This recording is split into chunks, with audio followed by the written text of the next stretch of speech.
Hola, ¿qué tal? Saludos cordiales aquí en TV Senado, en Profundidad de Campos. Hoy día vamos a conversar con el presidente del Senado, senador Jaime Quintana, quien ha sido presidente de la Cámara Alta en el último periodo, que representa a la región de la Araucanía, una región muy presente en las noticias también, senador. ¿Cómo está usted? ¿Qué tal, Sergio? Un agrado por estar acá en esta que va a ser seguramente la última entrevista antes de dejar la presidencia, un año que ha sido especialmente singular. Si uno lo mirara desde afuera, digamos, cómo ha sido todo el proceso en el Senado en este último periodo, diría que este ha sido el periodo en que se impulsan las modernizaciones. ¿Están así o no? Sí, claramente, ese fue uno de los objetivos que nos fijamos junto a Alfonso Urresti cuando asumimos el pasado 12 de marzo de 2019. Y fue un objetivo que nosotros, pese al estallido que ocurrió el 18 de octubre, nosotros no lo abandonamos. Por supuesto que la agenda también de alguna manera se desvió, pero nosotros tratamos de mantener firmes los tres ejes, que eran modernización, particularmente transparencia. Nosotros apenas asumimos, inmediatamente firmamos un convenio con el Consejo de la Transparencia de manera voluntaria, que termina antes de dejar la presidencia el martes en la mañana, con la entrega del Código de Ética, que nos parece muy bien. La verdad que son muy pocas instituciones de estas características que lo tienen. Y un segundo lineamiento o eje estratégico fue el de la vinculación ciudadana. Ahí creamos varias plataformas y varios medios, ¿no es cierto?, tecnológicos para buscar una mejor comunicación. Senado en tu sala, fortalecimos el senador virtual, entre otros proyectos de ley en petition, por ejemplo, para justamente que la ciudadanía pueda también ser parte de ciertas decisiones y discusiones en el Parlamento, y un tercer eje que era el de derechos sociales, y ahí también tuvimos avances. Sin embargo, los últimos 4 meses de esta mesa claramente estuvieron marcados por lo que fue el estallido, esta crisis, ruptura, como se quiera llamar, un país que despertó y donde hemos hecho de verdad muchos intentos por estar a la altura, seguramente con desaciertos también, pero algunos logros importantes como el proceso constituyente. Hay un aspecto que ha sido muy discutido también a nivel de la ciudadanía que dice relación con la permanencia de los parlamentarios en el Congreso Nacional y el otro asunto es de las remuneraciones. ¿Hay cambios en ese sentido? Tengo la impresión por lo que se ha comentado, por lo que se está discutiendo y analizando, ¿de qué manera se van a concretar, por ejemplo, con respecto a la reelección de los parlamentarios? Mira, yo creo que son dos materias que tienen que ver con una agenda que también es parte de esta movilización, porque cuando se habla de dignidad, se habla por un lado de un componente de mayor seguridad social, y una mejor distribución en esos aspectos, pero también en otro orden se habla de esta diferencia que hay, ¿no es cierto?, entre ciertos poderes y, por ejemplo, el tema de los ingresos, no solo el Parlamento, hay que decirlo, porque el Parlamento tiene, claro, probablemente puede estar más visible, puede ser el foco de mayores ataques, por así decirlo, pero los sueldos de la alta autoridades del Estado finalmente son los que tienen que ser objeto de la regulación.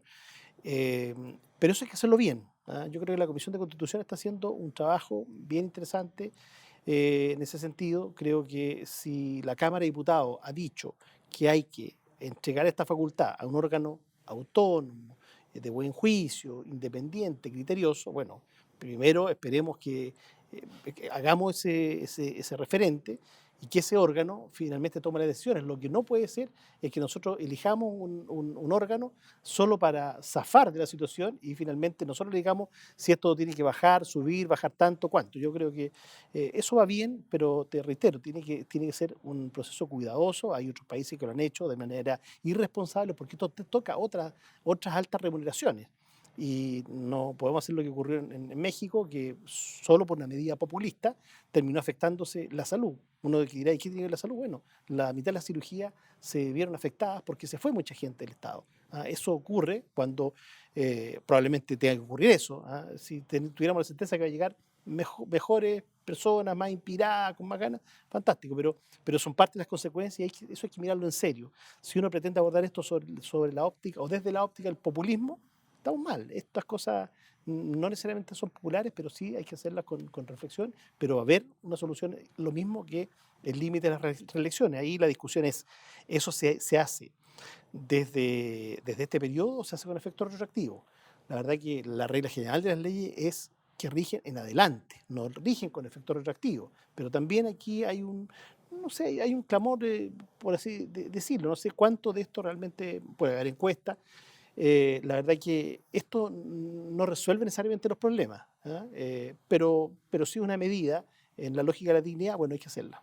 Ahora, ¿hay algún tipo de barrera que se vaya a instalar en función, por ejemplo, de ciertos abusos que han sido revelados a la opinión pública, de gastos excesivos o de contratación de personas que son cercanas a los parlamentarios en funciones para las que no tienen las competencias? Yo creo que esos temas se repiten como refrito una y otra vez, pero yo creo que el Parlamento hoy día tiene estándares bastante altos. O sea, en el Senado todo hoy día es concursado. Y es concursado todo con entidades externas que son además recomendadas por la alta dirección pública. Por lo tanto, yo siento que esos no son los temas. Claro, son temas a veces que en la lógica del fake news se instalan con mucha facilidad, pero nosotros tenemos el deber, ¿no es cierto?, de poner las cosas en su lugar. Y yo siento que no, por lo menos yo no he conocido casos de ese tipo en este último tiempo. Al revés, nosotros esta mesa lo que hizo fue una política de austeridad profunda. Esta mesa va a dejar, le recibió con un déficit de 1.700 millones y va a entregar con cero déficit, es decir, las cuentas completamente saneadas. Y eso tuvo que ver fundamentalmente porque tuvimos una política de austeridad, de reducción de los sueldos, no de los funcionarios antiguos, porque tienen derecho adquirido, sino de las nuevas contrataciones, partiendo por el secretario general, del prosecretario, que fueron contratados con remuneraciones muy por debajo de las que tenían quienes lo antecedieron. Ahora, usted ha sido parte de un periodo de la historia muy trascendente porque el levantamiento civil que hubo en octubre del año pasado, algunos lo sorprendió, otros entendieron que había una acumulación de problemas que la sociedad no había resuelto desde la perspectiva política. Entonces yo le pregunto a usted de qué manera el Parlamento en un momento determinado eh, tocó la campana de alarma frente al Ejecutivo, que en general tiene iniciativa en estas materias como cambios, por ejemplo, de constitución o buscar el camino para una nueva constitución. ¿Ustedes como Parlamento conversaron con el presidente de la República? Bueno, yo creo que adelantos o anticipos de lo que podría parecerse el estallido hubo. No es que nadie lo advirtió, no nosotros, yo creo que fundamentalmente gente del mundo académico, del PNUD, por ejemplo, hace muchos años, antes del 2000 ya el PNUD venía señalando, Programa de ¿ah? Naciones Unidas para el Desarrollo. Claro, el Programa de Naciones Unidas para el Desarrollo venía sosteniendo de que eh, ya habían transcurrido 8 años de la vuelta a la democracia y la desigualdad no se veía atenuada en lo más mínimo, ¿ah? Con una fuerte concentración de la riqueza, y esos son temas respecto a los cuales los distintos gobiernos tuvieron la posibilidad de reaccionar. Por eso que aquí hay mucha responsabilidad, no de los 30 años, parece que es tremendamente injusto, más estos días que hemos celebrado los 30 años de que asumió Elwin. Creo que esto además tiene su origen en la Constitución del 80, sin duda. Pero, pero sí, creo que lo importante es cómo se enfrenta esta situación. Nosotros, claro, no es para decir que anticipamos nada, pero recuerdo que esta mesa, tal como usted lo pregunta, 2 días después de asumir también fuimos a ver al presidente de la República y le dijimos al presidente Piñera, como mesa, eso está completamente documentado, presidente, retome el camino constitucional que dejó inconcluso al momento de irse la expresidenta Bachelet. La verdad que recibimos un portazo, ¿ah? Por no decir una carcajada. Claramente esto no estaba en el enfoque del presidente ni en su programa de gobierno. Este es un gobierno que asume exacerbando el modelo y eso claramente generó más tensiones y fue un acelerante para el estallido. Ahora, cuando usted habla del modelo, ha habido crítica en el sentido de que los partidos de la concertación y la nueva mayoría contribuyeron a firmar el modelo y poco a cambiar el modelo. ¿Cómo recibe esas críticas usted? Yo creo que todos tenemos que ser autocríticos, también quienes estuvieron en los momentos de la transición. Yo creo que el momento que vivió este último tiempo es más difícil que probablemente que lo que le tocó a don Gabriel Valdés y a la transición. Claro, porque en ese momento estaba en la cabeza de algunos líderes de la concertación el que eh, si se tocaba mucho los intereses de los intereses de los militares iban a volver nuevamente. Yo francamente creo que ese riesgo no estaba. Hoy día mirando la historia, yo creo que ahí faltó más fuerza. ¿Ah? Ahí faltó haber emplazado a quienes hasta el día de hoy se resisten a hacer los cambios. ¿Ah? Yo creo que se instaló esta lógica que los militares no permitían. Yo creo que la transición, yo tengo algunos reparos a la forma como se hizo. Creo que el presidente Lago algo reconoce en alguna de las entrevistas, porque él siempre sostenía que, claro, a lo mejor lo que le faltó en esos tiempos fue haber sido más categórico en persuadir por los cambios. Yo creo que habría que haber denunciado a quienes realmente querían eh, seguir manteniendo este país con un modelo muy propio de la colonia. El tema es que no tuvimos, y hay que decirlo también, hoy día cuando los medios, muchos pontifican, pero los medios de comunicación durante todo ese tiempo no les llamó la atención estos temas. Hay que realmente señalar, los medios de comunicación tienen responsabilidad ayer y hoy. ¿Ah? Y Ya. por esa razón es que muchos hoy día llaman también a apagar la tele. Ahora, cuando usted mira el ejercicio que ha hecho como presidente del Senado, le ha tocado una serie de iniciativas que son bien claves en el desarrollo del país. Por ejemplo, en este momento tenemos un cuadro que ha sido muy criticado, el cuadro de violencia, ¿no? Y esa violencia aguda en algunos casos impulsó al gobierno y en concomitancia con el Parlamento a dictar una ley anti-saqueo, anti-barricada. ¿Hasta qué punto se da la eficacia de una norma legal de estas características? Cuando hemos tenido, por ejemplo, en los últimos días en el sector sur de Santiago, que estuvieron saqueando más de 4 horas un supermercado, se llevaron hasta la heladera y Carabineros no llegó hasta que al final apareció la policía y recién detuvieron a 22 personas. Entonces, ¿cuál es la congruencia que hay entre la ley y la aplicación de la ley? Cuando usted tiene, Sergio, un gobierno que es muy majadero en decir, emplazar permanentemente al Parlamento. Yo he estudiado los emplazamientos que el gobierno no hace. Ojalá no hubiera hecho más emplazamiento en el plano social y estaríamos avanzando, no en el proyecto de pensiones que quiere el gobierno, sino en una agenda más robusta. Pero si uno mira ese ranking, lejos, los mayores emplazamientos que no hace el gobierno tienen que ver con orden público. El problema es que esto va acompañado de una fuerte ofensiva mediática.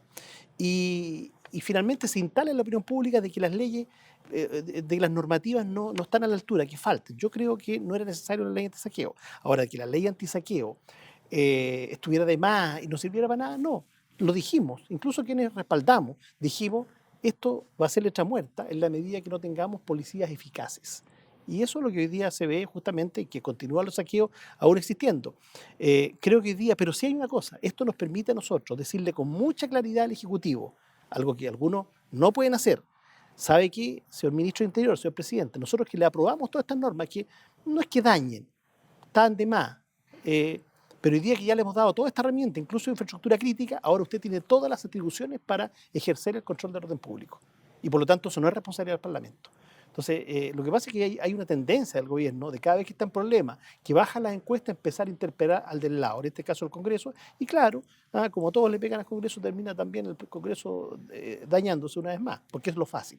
Dentro del balance de su gestión, se legisló acerca de la prescripción de los delitos sexuales que se cometen contra menores y ahora la ley tiene en sus manos la posibilidad de aplicar sanciones por hechos que ocurrieron hace mucho tiempo, no como ocurrió, por ejemplo, en el caso Caradima, por poner un caso en que ya había prescrito los delitos contra esos menores que ahora son adultos ya. Sí, Sergio, la regla general y es que las leyes siempre rigen in actum, rigen en adelante.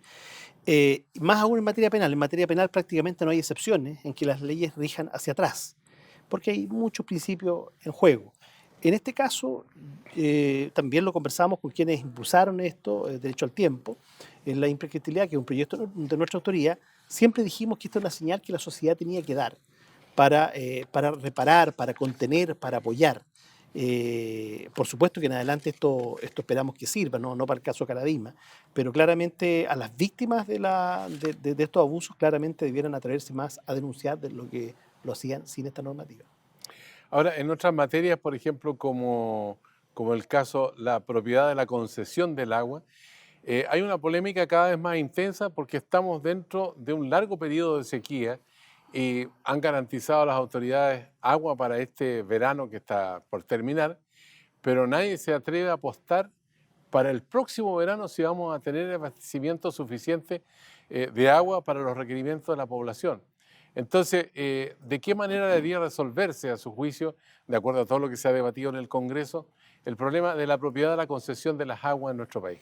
Bueno, nosotros tuvimos una discusión donde finalmente terminó votándose y quienes estuvieron por mantener la Constitución tal cual, es decir, donde se regula solo en el Código de Aguas, pero no en la Constitución la propiedad de las aguas, fueron fueron 12 votos que estuvieron por mantener la Constitución y que las aguas no sean de dominio público en la Constitución, y hubimos 24 senadores y senadoras que votamos por ese cambio. Sin embargo, dada la Constitución del 80 que queremos cambiar, ahí se da nuevamente la paradoja donde 12 suma más que 24. Eso pasa solo en esta Constitución. Una de las fórmulas hoy día para llegar a la ciudadanía es precisamente a través de la televisión. Nosotros estamos aquí en el canal del Senado, que se transmite por cable y que en algunas regiones del país lo recogen también canales locales para proyectarlo, se proyecta a través de la plataforma digital. Pero eso parece ser hoy día insuficiente y existió en algún momento durante su gestión la idea de que el Senado de la República tuviera un canal de televisión de señal abierta, pero se murió esa iniciativa. No, esa iniciativa, como varias otras, quedaron ahí no superadas, pero lo que pasa es que las prioridades se fueron hacia lo que es el estallido y todo el proceso constituyente que impulsamos también del Senado. ¿No? Eso está vigente. Conversado con el Consejo Nacional de Televisión, con el Ministerio de Secretaría General de Gobierno y con TVN. Y quiero decir que hay un interés real de TVN de entregar en concesión la segunda o tercera señal para transmitir en señal abierta TV Senado. Creo que la cantidad de contenidos que genera el Senado, la biblioteca, el Congreso, hacen atractivo por cualquier canal el poder llevar esto como lo hace la BBC. De hecho, el modelo BBC es el que se instaló y yo espero que la presidenta que asume ahora pueda retomar esto, pero esto quedó bastante avanzado, que incluso quedó aprobado en la comisión, el comité editorial. Usted estuvo en Londres, ¿no? Estuvimos conociendo la experiencia de la BBC y es un canal que transmite contenidos culturales, educativos. Creo que si hay algo que deja claro esta crisis es que nuestra carencia de formación ciudadana, de educación cívica, hay que suplirla de alguna manera. Los canales tradicionales hoy día están en la competencia por el rating, por recursos, por avisaje, pero tiene que haber los canales, ¿no es cierto?, que generan contenidos públicos, tienen que tener una perspectiva distinta. Bueno, entre otras materias, durante su gestión, el Senado de la República tiene ahora un secretario general. Además, el Senado se preocupó de los problemas ambientales, que es una de las inquietudes más potentes que existen en el mundo contemporáneo. Desgraciadamente, Chile no pudo organizar este encuentro mundial que se iba a hacer acá en nuestro país por las razones que conocemos. Pero también hay otros problemas que dicen relación con las leyes sociales. ¿Qué le parece si hacemos una pausa y conversamos acerca de esta materia? Porque también está en el foco de atención y pendiente, yo no sé si a su juicio, usted me lo dirá, la calidad de la educación. El senador Jaime Quintana de la Araucanía, presidente de la Cámara Alta, con nosotros aquí en el canal del Senado en Profundidad de Campos. Una pausa y volvemos con usted.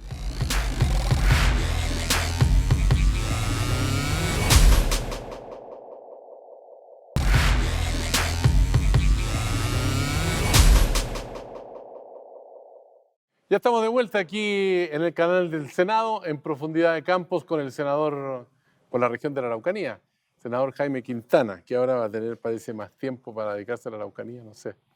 Sí, sin duda, es verdad. Cuando uno está en este cargo, y yo espero también que quienes nos están viendo en la Araucanía así lo hayan entendido, hay que sacrificar algunos aspectos. Sacrifica desde luego la parte familiar, porque uno está más tiempo acá, yo vivo en el sur, pero también el trabajo territorial se ve alterado porque hay muchos compromisos de carácter nacional. Hoy día mismo estábamos recién en una jornada con un conversatorio a raíz del estallido, una reunión con el gran maestro de la logia, viendo justamente algunas publicaciones que ellos han hecho como aporte también a la discusión. En fin, hay muchos compromisos que son nacionales y yo espero que mis coterráneos lo hayan entendido así. ¿Sabe? Usted que está observando el programa me habrá visto con un libro que se llama Horizontes y propuestas para transformar el sistema educativo chileno. Y a mí me impresionó mucho tener este libro en mis manos, porque estaba mirando las temáticas que se tratan y que apunta a un problema que tiene poca visibilidad para la ciudadanía, que dice relación con la calidad de la educación. Se habla mucho de las becas que se dan, el número de matrícula, que la PSU, que se dio, que no se dio, cuántos la dieron. Mucho número, pero el contenido, digamos, y la formación del educando en Chile, en todos los niveles de la enseñanza, incluso la educación superior, está plasmado aquí. ¿Por qué no nos explica usted un poco más en qué consiste este trabajo Sí. que está en todas las bibliotecas del país? Claro, se empieza a distribuir ahora, porque recién acaba de salir de imprenta. Bueno, Los presidentes del Senado, cuando terminan su periodo, entregan un libro, porque la idea es dejar también algo, y este libro lo trabajamos, bueno, uno elige el tema y hace un poco la coordinación, conducción de la elaboración misma. Elegimos el tema, así como los expresidentes Monte eligió juntas de vecinos, el presidente anterior Andrés Saldívar eligió la reforma agraria y un poco su impacto. Yo estimé pertinente, dado que veníamos terminando una reforma educacional del gobierno de Bachelet, que seguramente hay cosas que quedaron pendientes, desde el punto de vista normativo, desde el punto de vista de la implementación que a este gobierno le correspondía hacer. Pero también hay cosas que no se vieron en ese tiempo. Creo que el fenómeno migrante, que está tratado por algunos especialistas y es muy interesante, como bien dice usted, el tema de la calidad de la educación, el tema de educación preescolar, de los centros de formación técnica que quedaron aprobados, pero se le ha ido despojando de financiamiento en estos últimos 2 años, un tema muy importante además para de ahí plantearse los desafíos de la inteligencia artificial, entre otras cosas. Entonces, elaboramos este libro, yo lo prologué y algunos otros aportes más, pero aquí hay lo relevante, es que hay 36 especialistas en educación, articulistas, personas del mundo académico, Hombres y hombres mujeres y mujeres. en Te quiero forma decir, equitativa, ¿no? pero te quiero decir que aquí de los 36 hay 19 mujeres y 17 hombres, es decir, aquí la paridad, por la cual hemos luchado tanto en el Senado, terminó corrigiendo a los hombres, para que no, ¿ah? O sea, eso también pasa, por eso que el factor de corrección es tan importante. O sea, se puede hacer Se paridad de puede, género. en un libro. Así que yo de verdad quiero agradecerle públicamente, porque aquí hay 36 personas del más alto nivel, yo diría que son los especialistas más vigentes hoy día en educación, que estuvieron, que respondieron a nuestro llamado y que escribieron ahí de una manera bastante transversal, porque finalmente son especialistas en educación.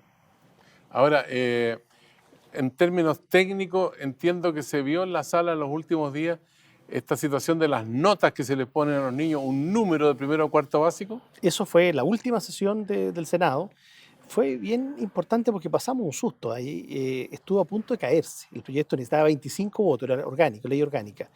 ¿En qué consiste? Básicamente, esto no es idea, bueno, la propuesta es nuestra, pero esto lo están haciendo muchos países, todos los nórdicos, todos los países desarrollados del mundo ya hace mucho rato que dejaron de poner nota, escala numérica, como el 1 a 7, al menos en el primer ciclo básico. Europa del Norte, lo hacen en toda la enseñanza básica.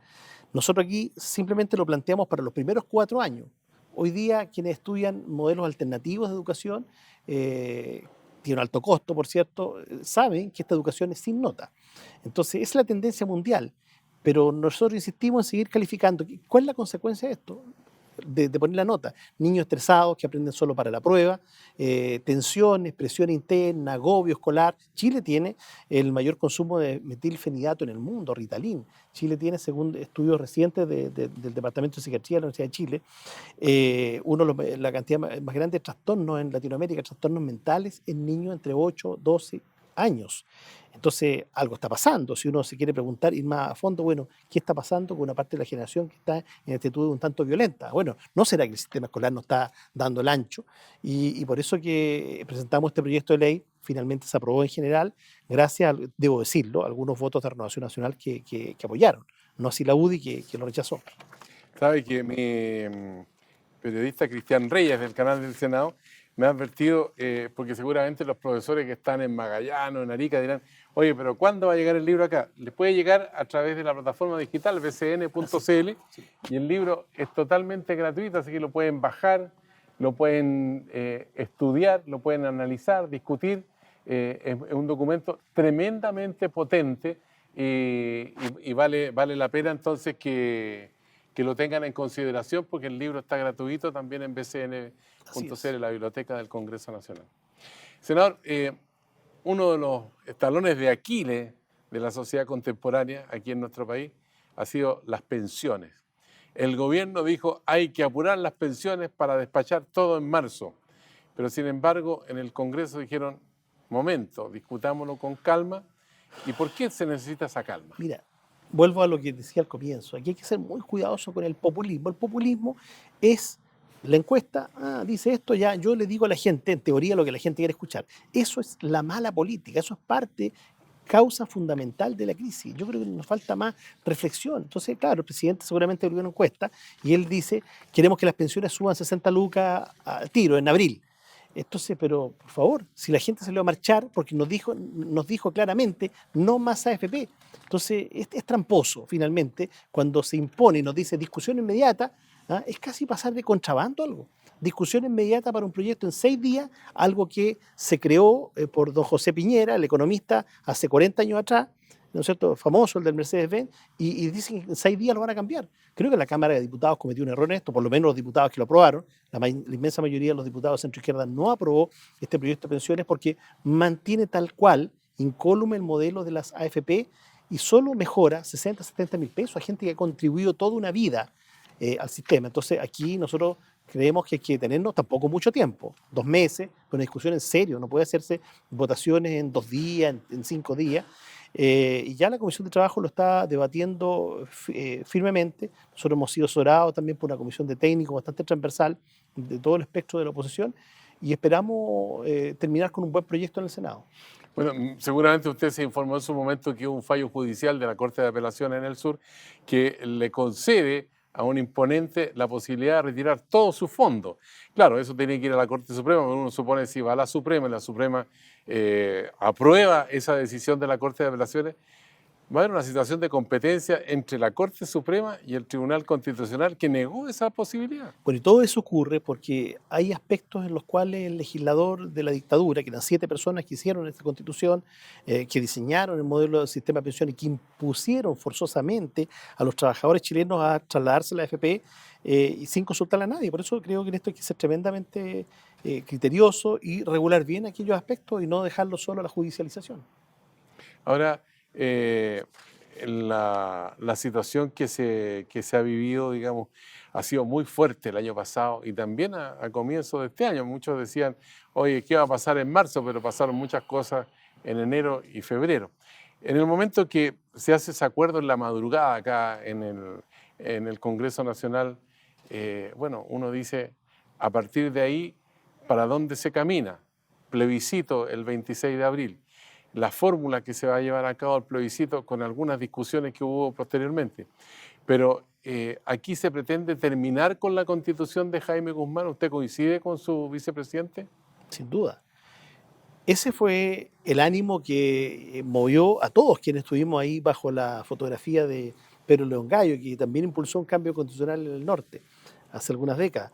En la sala de lectura, aquí muy cerca, ahí fue ese acuerdo. Bueno, pero se trabajó varios días con antelación y finalmente se dio algo que no estaba ni en los mejores sueños de la democracia. Finalmente tener un plebiscito de entrada, una constitución o la posibilidad de una constitución redactada 100% por delegados elegidos para ese efecto, con la paridad que aprobamos hace tan pocas semanas que despachamos en el Senado, y con un plebiscito de salida. Ese itinerario nunca estuvo en el imaginario posible de la política. Siempre hay algunos que dicen, no, que eso es insuficiente, por favor. Esto no, nadie imaginó, ni siquiera cuando tímidamente fuimos a ver al presidente en marzo y le dijimos, retome el camino constituyente de Bachelet y no nos pescó, tampoco. Entonces, creo que este cambio fue posible por la movilización ciudadana y hay que reconocerlo. La política en esto fue un mero instrumento, pero claramente dio respuesta a unos temas sustantivos. Los carteles que más se repetían en la calle todavía en la manifestación era no más AFP, nueva constitución o nada. Por eso es que tiene un valor tremendo este proceso constituyente y por eso es que tenemos que cuidar el plebiscito del 26 de abril. Tenemos que evitar los lenguajes de odio y cualquier intento de relativizar el proceso.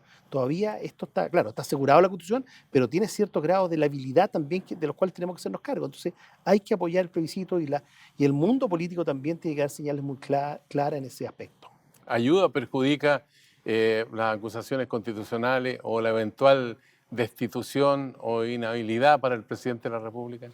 Yo creo que el presidente de la República, yo he estado varias veces con él por este cargo, no veo que tenga alteradas sus facultades mentales y físicas.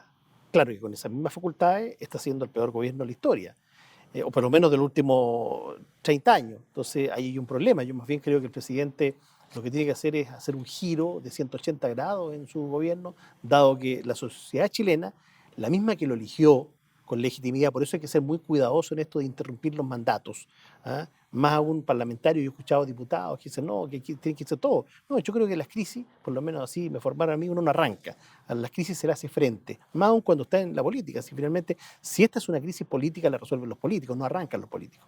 Ahora, ¿no le llama la atención a usted que se proponga que todos presenten la renuncia y se vaya, pero no haya fórmulas de por qué lo vamos a reemplazar, cuáles van a ser los mecanismos, cuánto tiempo vamos a tomar en una decisión de esa naturaleza, cuando además tenemos un plebiscito programado para el 26 de abril? Por eso le digo, la última elección presidencial y parlamentaria, ponga énfasis en la parlamentaria, fue elegida sin binominal, con sistema proporcional. Fue cuando más se renovó el Parlamento, hace tan solo 2 años atrás. El gobierno incluso ganó con un 62%, con toda una legitimidad, con un sistema de regulación donde se separó por primera vez de manera completa y tajante el dinero de la política. Esta campaña última no ha sido observada. Bueno, estas cosas nadie en la televisión los dice, porque lo más fácil es pegarle a los políticos por todo, pero hoy día no hay, hoy día puede cambiar esto, no hay demandas o que no están judicializadas las últimas campañas, eso hacía muchos años que no ocurría. Entonces, por eso hay que ser muy cuidadoso con reemplazar un sistema que tiene imperfecciones. Si termino diciendo, el origen de esta crisis está en la política y por lo tanto la salida también tiene que ser la política, pero lo que no puede hacer los políticos es arrancar de la crisis, tienen que enfrentarlo. Yo lo veo a usted, por todo lo que ha dicho y lo que le he escuchado y lo que ha expresado en el Senado, que usted está por el apruebo. Lo que no Sí, sé yo si está por una convención mixta o una convención solamente de ciudadanos. no, estoy categóricamente por el apruebo y estoy por la convención constituyente, la asamblea constituyente, convención constitucional, como queramos llamarlo, es lo mismo, pero donde separemos claramente el rol del Parlamento, que leyes van a seguir necesitando, como hemos señalado acá, pero donde quienes sean elegidos para este proyecto, para redactar la constitución, en forma paritaria, única constitución en el mundo que va a ser redactada de manera paritaria, sean delegados exclusivamente elegidos para ese efecto. Ese es mi voto. Ahora, cuando uno ve ese acuerdo que se firmó en la madrugada, que fue casi un milagro para muchos porque involucró a un amplio espectro, incluso involucrando a los partidos de derecha del gobierno, se excluyó al Partido Comunista, pero No se después, excluyó, ¿ah? El Partido Comunista estuvo participando en las jornadas previas. En ya, el Congreso, en las reuniones en el Congreso en Valparaíso estuvo el Partido Comunista. Había 2 diputadas, creo que la diputada Hertz y la diputada Camila Vallejo. Hicieron sus propuestas. Y el día siguiente todo esto se trasladó acá a Valparaíso, pero nadie requirió invitación especial. No, yo creo que ellos tomaron la decisión de no participar. Todos sabían lo que estaba ocurriendo acá. Esto fue muy transparente en todo minuto. ya, pero recién se vuelven a juntar en marzo, pasó harto tiempo, Sí. y muchos de los que estuvieron allí hoy día no estuvieron. Entonces uno dice, ¿por qué no están? ¿Por convicción o por un cálculo electoral?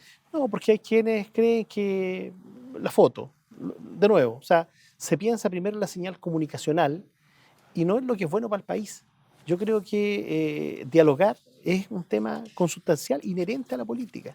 Y yo no voy a renunciar nunca a eso. Y si tengo que volverme a juntar la próxima semana para el mismo propósito, para firmar el plebiscito, lo voy a volver a hacer. Creo que es la tarea prioritaria que hoy día tenemos. Ya.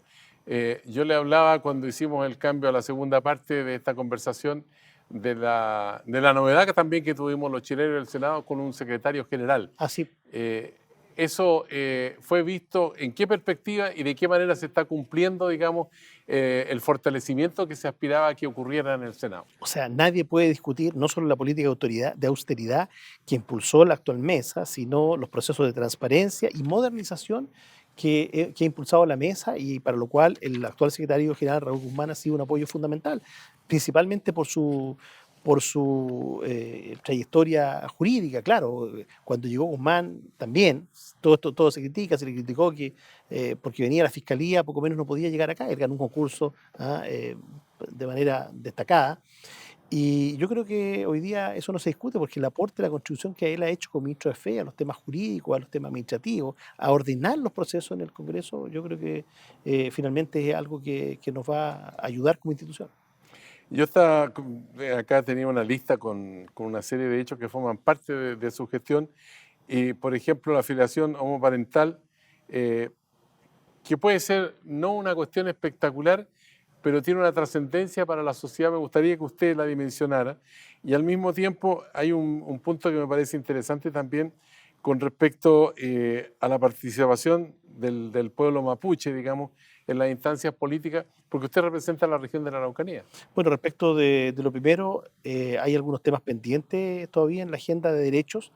Se aprobó matrimonio igualitario en el Senado, un paso histórico que se dio bajo esta presidencia, y esperamos que el próximo martes se apruebe derechos filiativos. Está puesto en primer lugar de la tabla. Creo que hay que también dar una señal de no seguir discriminando a la gente por su orientación sexual.